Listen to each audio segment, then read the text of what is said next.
So guys, I just want to show you how a car looks after 4,000 kilometers. I drive with my car, with my wife now, from Germany until Rhodos, and from Rhodos all the way back to Germany. So I want to show you now how a car looks after so long, and of course in this video you're gonna see how I clean the car to arrive at this level. Let me show you now how the car looks.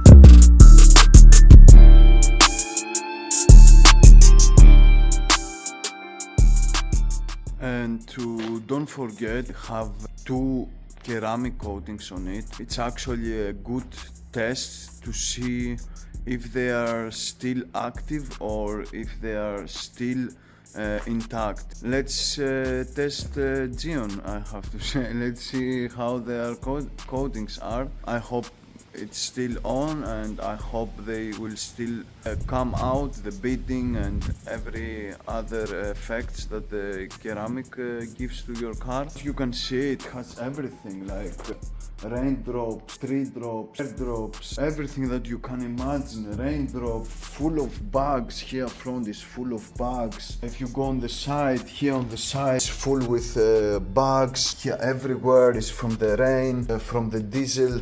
Splits everywhere. The wheels are in a terrible condition. I actually wanted to do this car as a video for the new product that I got from Tornado, but this is gonna be for the next video. Yeah, and actually the outside of the car, sadly, the world has so many different elements. So this is how a car looks after 4,000 kilometers. Let's start the progress.